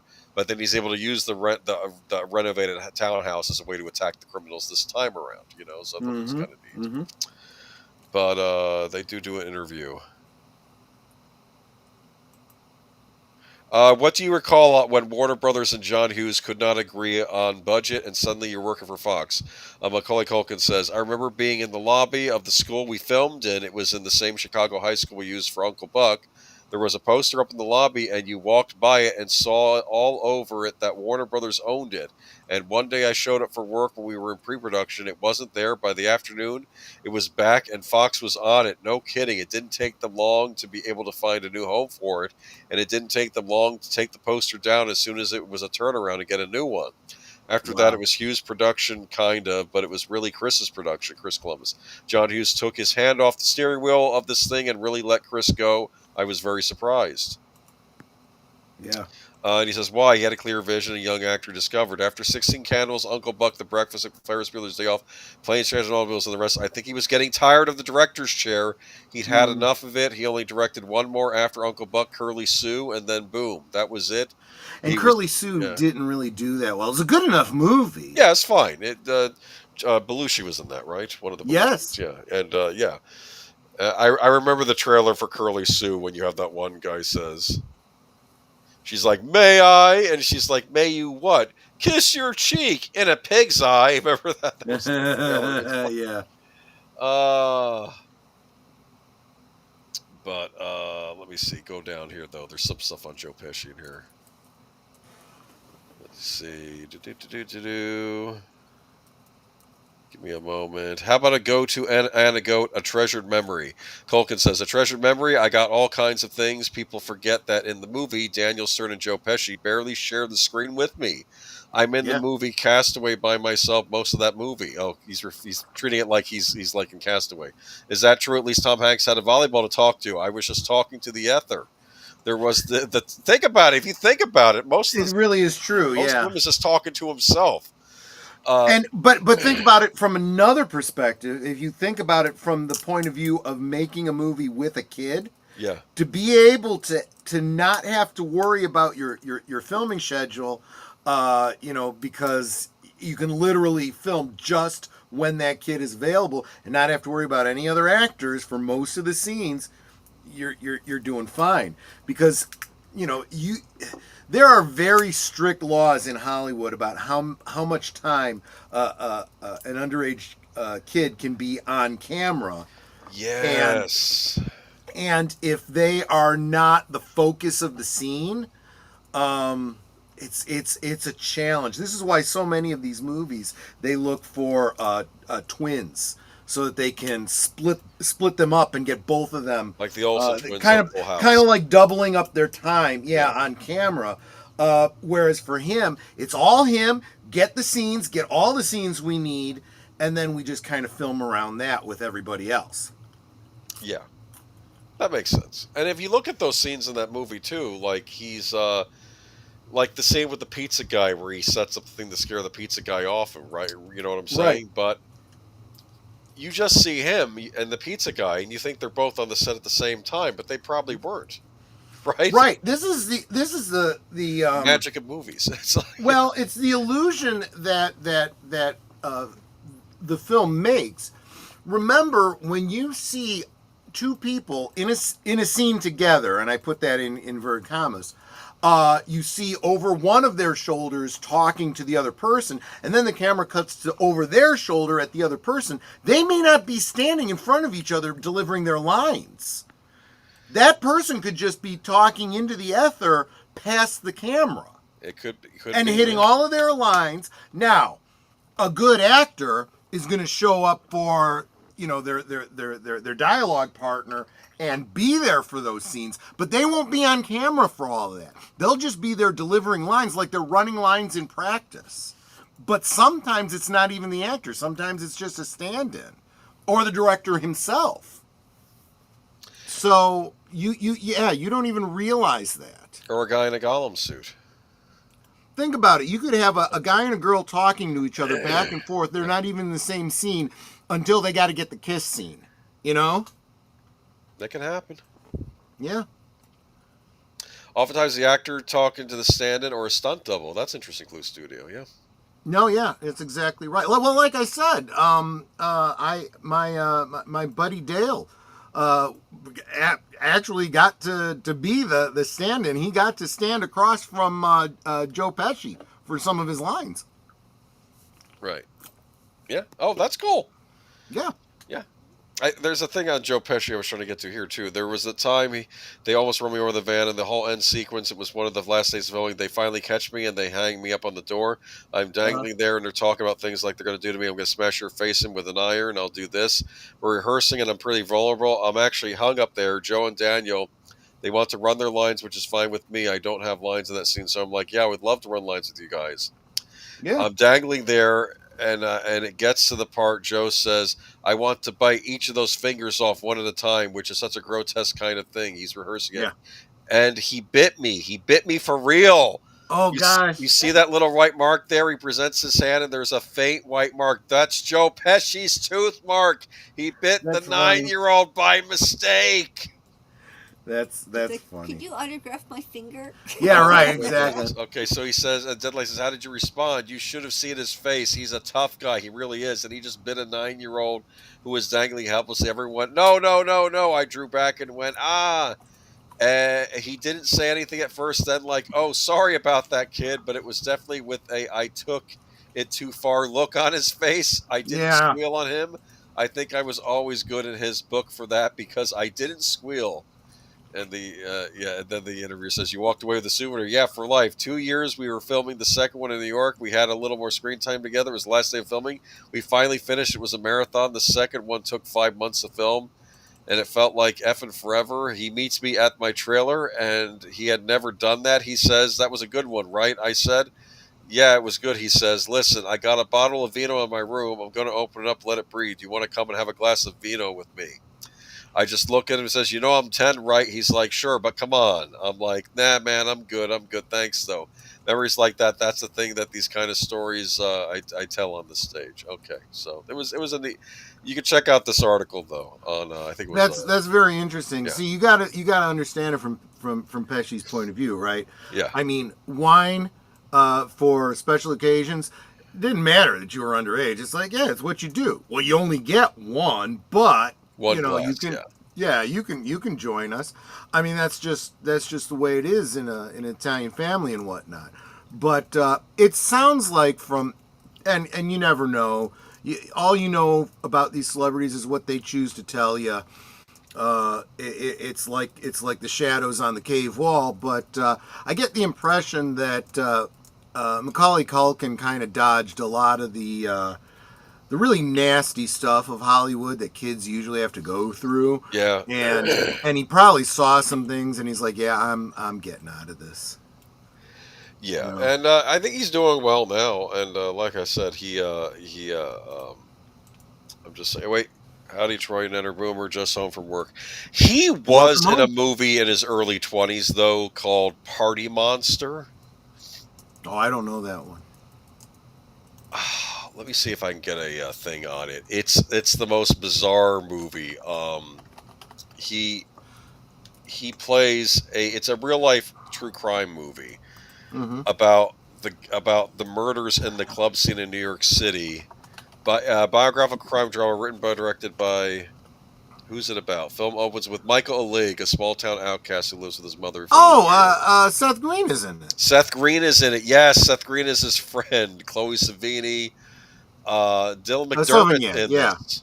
Dylan McDermott has the best line in this movie. Natasha Lyonne. Wow. Yeah. This was when they're all drugged up, right? Because they're all into the drugs, right? And Dylan Oh, yeah. McDermott is he owns the club, and he's in the bathroom, and he says, "Michael, I know you think you're Peter Pan, but I'm Peter, and I'm on the pan," because he was on the toilet. You get it was not that. You know, it's available on Tubi right now if you want to check it out. CluuStudio, what planet, dude? The Good Son was a very underrated role for. Yeah, he was freaking creepy in that movie, man. Oh yeah, but I mean, it was not a comedy. It was kind of a horror film. That was a good movie. Yeah. What do you call the guy, Mr. Accident? Whatever the dummy's name was that he's going to drop on the highway to cause a major accident. Oh, And someone cut a YouTube video where he does that and he drops it, and then like every crash pile up in every movie is attached to it, and like it just keeps getting That's worse funny. and worse. That's and he's funny. smiling as it's all going on. Just. No, yeah. See, that was a great example of his acting chops. Yeah, I agree. The kid, he was scarier than Chucky. I forgot Right? a young Frodo Baggins. What's his name? Oh, I know Elijah who Wood you was in mean. that. Young Elijah, Elijah yeah, Wood yeah. was in that movie too. Uh, all right. There you go. But that wraps it up for Geeky Geezers. We're ending a little early tonight. You're lucky you got anything. It's Thanksgiving weekend. There's no news. I was We got scraping lots this of week, man. snow. Yeah, it No was snow in fine. I mean, Florida. there was some articles I could have grabbed, and I was like, I had to wear a fall jacket this Friday. It was horrible. oh, see, I like this weather. I like when it gets cooler and I can wear a nice jacket. Well, I wear a hat all the time, but But it's just. yeah, I don't know. Turrican Uh, collection for the Evercade, huh? yeah. No deleted scenes.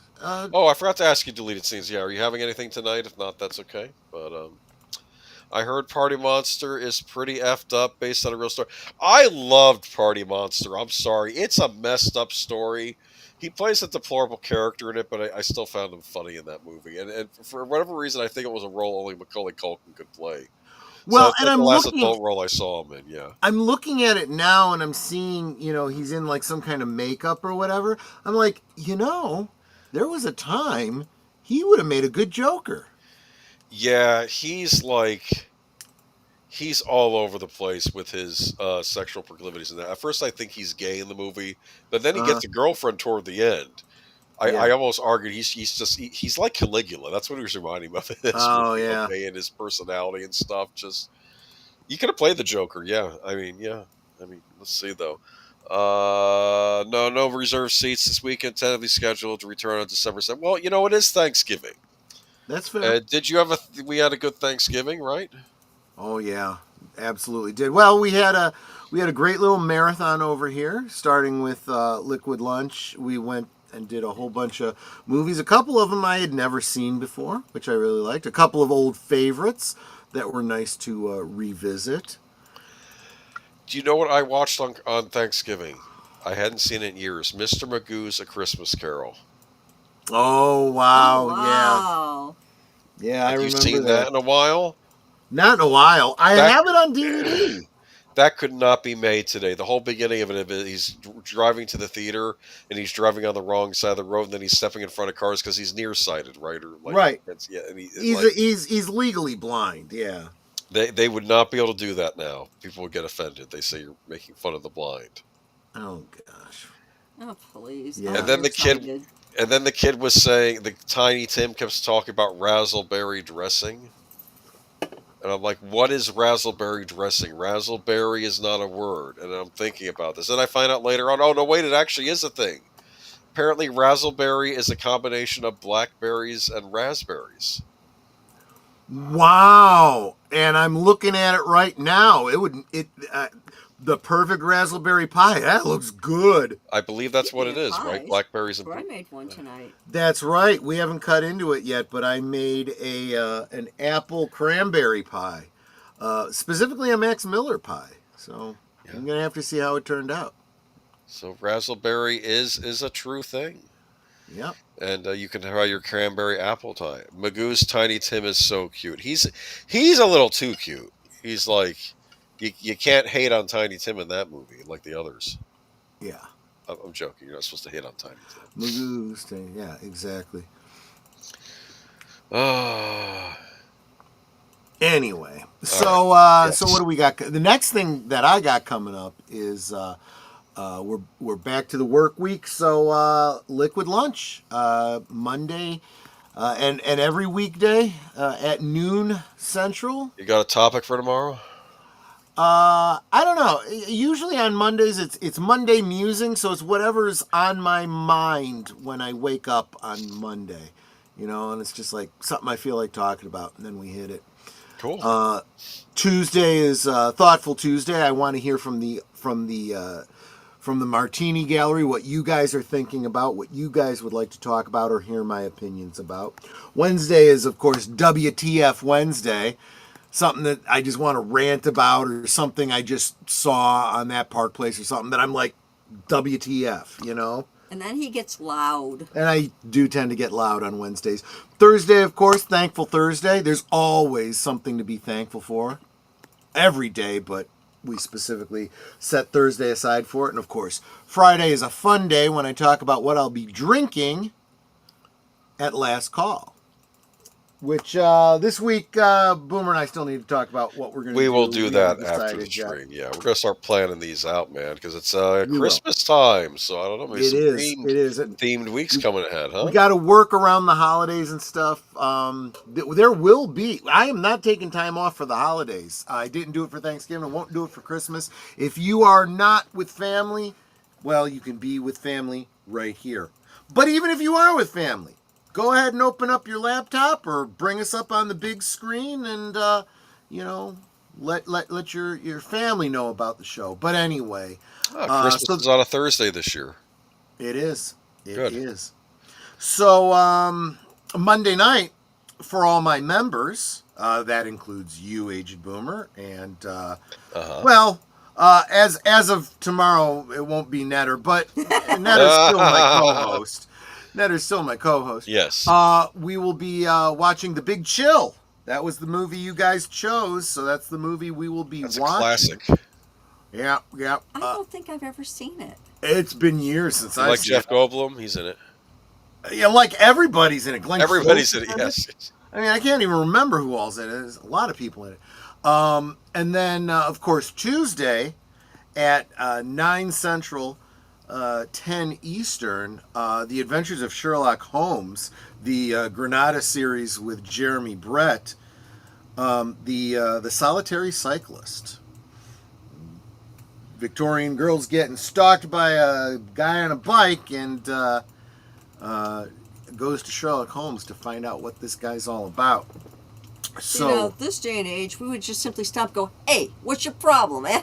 Right. Well, even back in that day and age, it was a little bit different in England. It was a little bit more like it is here. She might very well have had a little pew-pew in her muff, just in case something happened. But Interesting.